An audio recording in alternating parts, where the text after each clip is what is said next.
Hey, did you know that you can reuse one of your old wigs and turn it into wefts to bulk up one of your new wigs? I'm going to show you guys how. Here is my original wig. As you can see, it's really flat up top and I wanted it to have those M-shaped bangs. And when I was crimping it, I noticed it was really thin up top.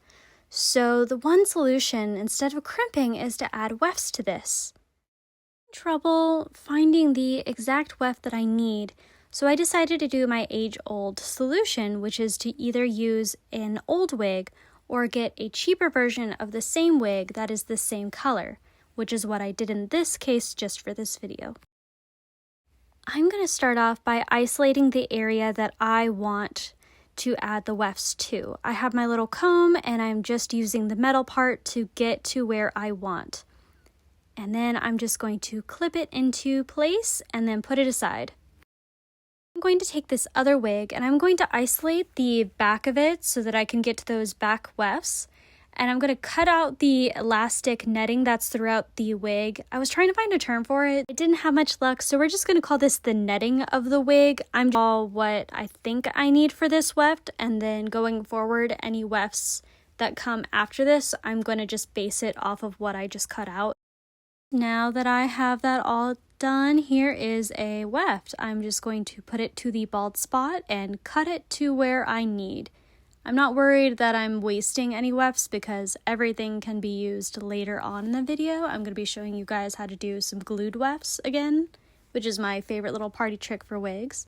So yeah, I'm just going to cut that netting off to isolate the wefts further. So cutting the footage and speeding up just a little bit so you guys can get a sped up version. At one point I turned the wig inside out and I harvest even more wefts. I ended up wanting to have 4 wefts on each side, so I did 4 on one, 4 on the other, which is about 8 wefts in total. And you can see I'm kind of going pretty carefully, but that first one I don't turn the wig fully inside out until I get that back weft out. And from there, it's all smooth sailing. At least that's what I tell the wig because I try not to let them smell fear because they will. Anyway, back to the tutorial. I'm going to get a C-shaped needle and some thread.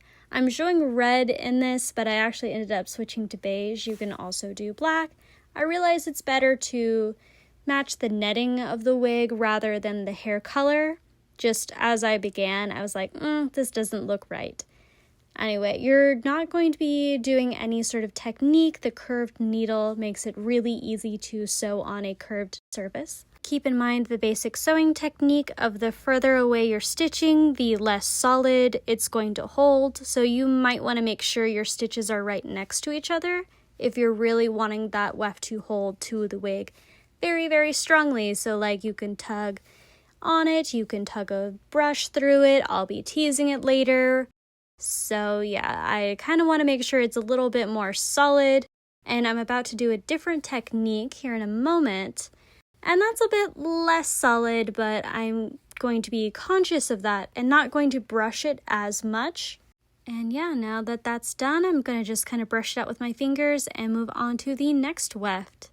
And I didn't say this earlier, but I do pin them down with little sewing needles to help keep them in place. But yeah, that's it for how I sew in my wefts. I just do that a few more times. And this wig is really unique, so I'm going to switch over and talk about the second thing I did to bulk up this wig. Fun thing I discovered while doing this wig is that it has a hard plastic top, which makes it really hard to sew. You can see I did my best sewing the weft onto another weft, but the top part is essentially like a plastic lace front. So how I got around that is I just used hot glue.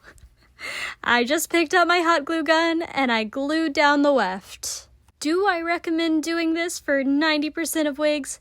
No, but if you have a solid mesh on top, usually like the rose top has a solid mesh versus like the netting, that's probably the time to use this technique.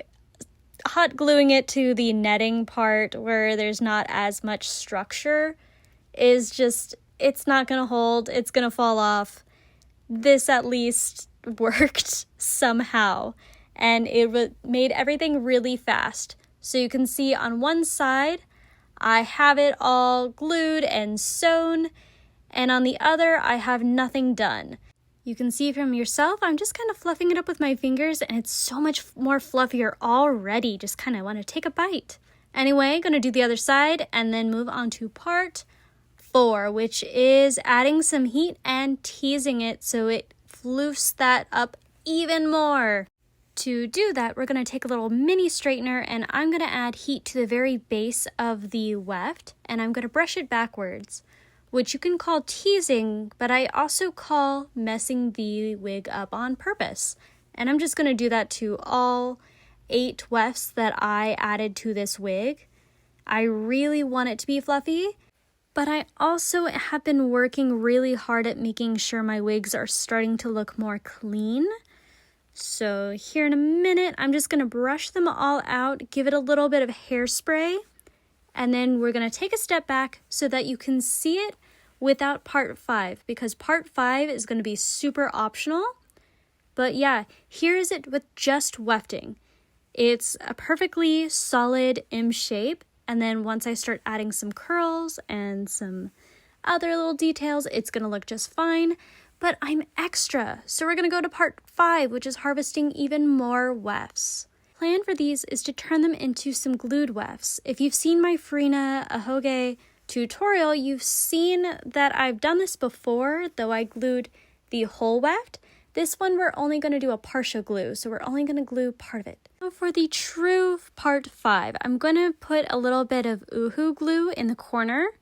And I'm going to now chop off part of this weft to get rid of the sewn part. So it's just going to be a loose hair. And I'm going to lay that down and I'm going to do it flat. Take my toothbrush and just brush the uhu glue through the first 2 inches, maybe 1 inch. I'm definitely not a measurement person. I don't know if you guys have picked this out by now. I go off of vibes, not inches.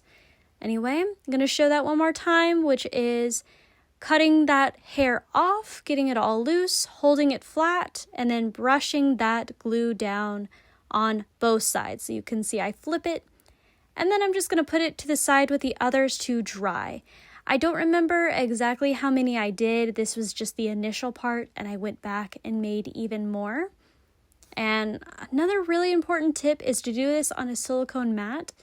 This glue is very soluble, and so you can clean the mat off later without messing up your workspace. Now to the actual last part, which is, and I don't really know if there's a good term for it, but it's basically a glue top. You're doing a glued hairline, but on top of the wig.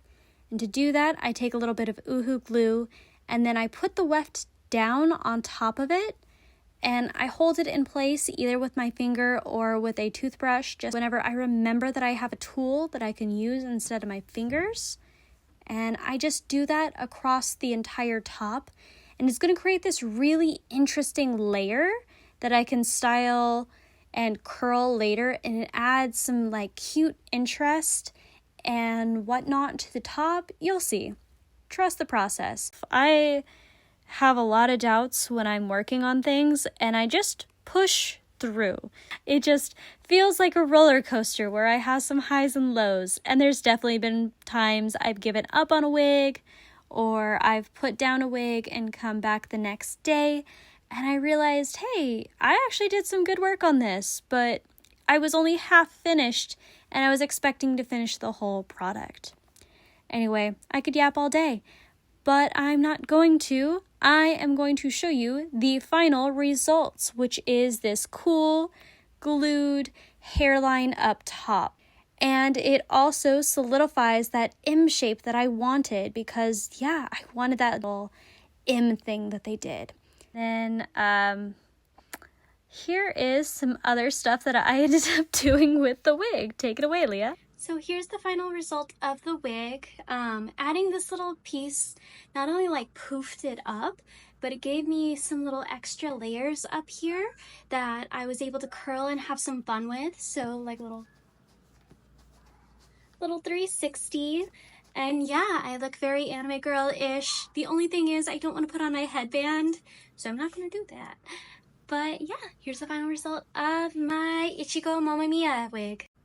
Oh, and I just wanted to show, this is kind of what the results of adding this does.